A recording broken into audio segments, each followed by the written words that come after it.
तो हेलो दोस्तों, आप लोगों को स्वागत है अपने यूट्यूब चैनल एरमैन एक्स2 पर। तो आशा करते हैं आप सभी स्टूडेंट बढ़िया होंगे।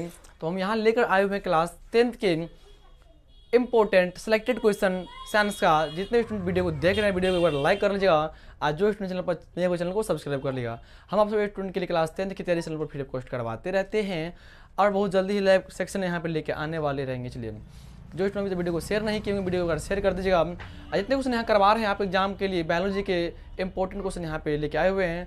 तो वीडियो को आप सभी स्टूडेंट लास्ट देखते रहेगा और वीडियो को खत्म होने के बाद कमेंट बॉक्स में छोटा प्यारा से कमेंट करके बताइए वीडियो आपको कैसे लगे। चलिए, ताकि आप सभी स्टूडेंट नेक्स्ट वीडियो एकदम नया एनर्जी के साथ एकदम बनाएं, ताकि आप सभी स्टूडेंट फिर उस वीडियो को देख अपने एग्जाम की तैयारी फिर कर सकते हैं। चलिए, तो पहले क्वेश्चन यहाँ पे दिया है क्या, आप यहाँ देख रहे हेडिंग में यहाँ पे क्या है कि टॉप एमसीक्यूज ऑब्जेक्टिव एग्जाम 2024 के लिए आप सभी स्टूडेंट के लिए यहाँ पर है। तो ध्यान दीजिए, पहला क्वेश्चन यहाँ पे क्या कि रक्त क्या है। ध्यान रखिए वो रखिए जितने स्टूडेंट हैं, बात यहाँ पर ये होता है कि रक्त जो होते हैं मानव शरीर का मतलब एक होते हैं, बिना रक्त से मनुष्य जीवित रह ही नहीं सकते हैं। तो रक्त जो एक होते हैं मनुष्य बॉडी के लिए, वो जो आप देखते हो सुने होंगे बीपी जो ब्लड प्रेशर होते हैं 120 से लेकर 80 के आसपास समथिंग अप्रोक्सीमेट होते हैं, वही सर्कुलर मतलब करते रहते हैं। तो रक्त जो एक होते हैं, रक्त एक उत्तक होते हैं। आप सब लॉजिकली से याद कर सकते हैं, रक्त जो एक होते हैं, रक्त एक उत्तक यानी कि रक्त एक टिश्यू होते हैं, कह सकते हैं। चलिए, इनके बाद सेकंड क्वेश्चन आपके पास यहाँ पे डायरेक्ट कहता है क्या कि मानव हृदय में कितने कोष्ठक होते हैं। तो मानव का जो हृदय होते हैं वो 4 उसमें कोष्ठक होते हैं। तो एग्जाम में जितने करवा रहे पूरा पीओ की क्वेश्चन करवा रहे डियर स्टूडेंट, आप इसको इग्नोर ना करें, इसको है ना एकदम बेसिक वे में इसको ले और इसको अपने एग्जाम के लिए इंपॉर्टेंट मान सकते। चलिए, मानव हृदय में कितने कोष्ठक होते हैं, ये जो होते हैं आपके पास 4 कोष्ठक होते हैं, यानी कि कह सकते हैं कि 4 आपके पास इनका आंसर 4 होते हैं। चलिए, आप इनके बाद क्वेश्चन यहाँ पे कहते ध्यान रखें कि आरबीसी की जीवन अवधि जो होते हैं, यानी रेड ब्लड सेल जो होते हैं आपके पास, लाल रक्त कोशिका जो होते हैं, उनकी जीवन अवधि जो होते हैं वो 120 दिन के होते हैं। तो आप सभी स्टूडेंट को यहाँ से देखो समझ सकते हैं। चलिए, यहाँ से देखें कि आरबीसी की जीवन जो अवधि हुआ करते थे 120 दिन, कितने दिन के यहाँ पे ध्यान रखें 120 दिन का। चलिए, आगे क्वेश्चन कहता है यहाँ पे क्या फोर्थ में कि ऑक्सीजन का वाहक कौन करता है। ऑक्सीजन का जो वाहक होते हैं वही आरबीसी करते हैं, क्योंकि आरबीसी में जो होती है रेड ब्लड सेल में जो होते हैं, जो प्योर जो मतलब आपके पास रक्त जो होते हैं वो ऑक्सीजन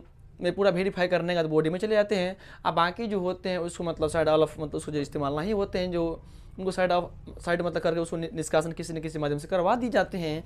तो ऑक्सीजन का जो वाहक होते हैं वो आरबीसी के द्वारा होते हैं, यानी कि कह सकते हैं क्या रेड ब्लड सेल कह सकते हैं, यानी कि लाल रक्त उत्तक यानी कोशिका यहाँ पे इनको कह सकते हैं। ध्यान रख। चलिए, अब इनके बाद क्वेश्चन कहता है 6 नंबर में क्या कि मनुष्य के दांत की ऊपरी परत को क्या कहते हैं। सबसे पहले पता आपको होना चाहिए डियर स्टूडेंट प्यारे बच्चे कि दांत मनुष्य में 4 प्रकार के होते हैं। एक होते हैं इनसाइजर होते हैं, कैनाइन होते हैं, प्रीमोलर होते हैं, मोलर होते हैं। यदि आपसे ये पूछे कि दांत के ऊपरी परत को क्या कहते हैं, वो तो उसका नाम इनामेल होते हैं।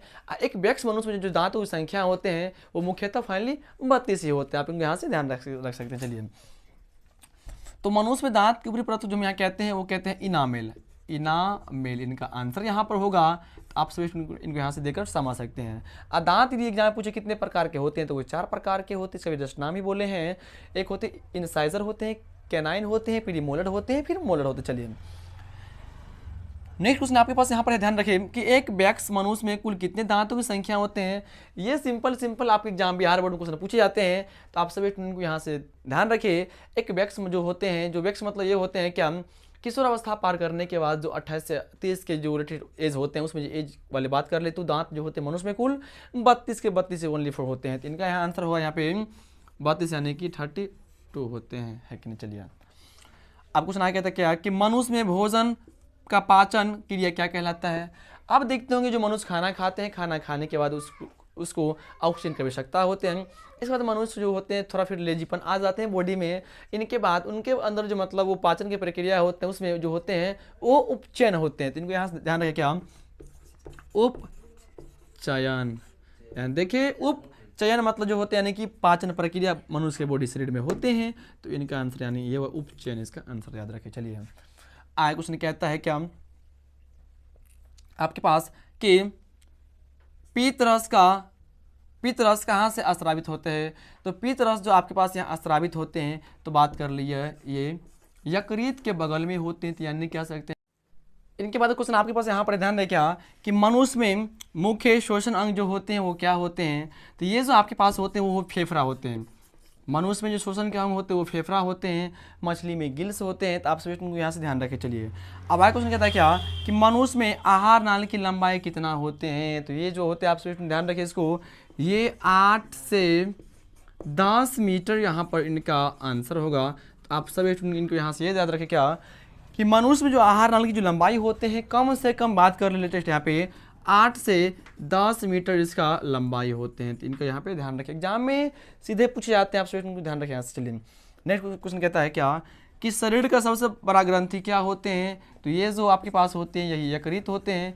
यकृत जो औसतन भार होते हैं वो 1.5 kg होते हैं। चलिए आज के लिए बस लास्ट क्वेश्चन करने वाले, यहाँ पे ध्यान रखिए ग्लूकोज में कितने कार्बन के अणु होते हैं?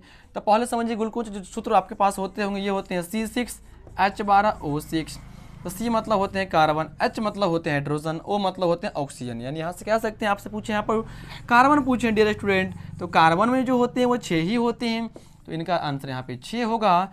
और यदि आपसे यही पूछता हाइड्रोजन के लिए तो हाइड्रोजन 12 इनका आंसर होता। और यदि आपसे यही पूछता ऑक्सीजन के लिए तो इनका आंसर यहाँ पे 6 होता। तो ये वीडियो आप सभी को कैसे लगे कमेंट बॉक्स में कमेंट करके बताइएगा। मिलते हैं नेक्स्ट वीडियो में, बस आज के लिए इतना ही। जो वीडियो को लाइक नहीं किएंगे वीडियो को लाइक कर लीजिएगा, और जो चैनल को सब्सक्राइब नहीं किया था चैनल को सब्सक्राइब कर लीजिएगा। मिलते हैं नेक्स्ट वीडियो आज के लिए बस इतना है।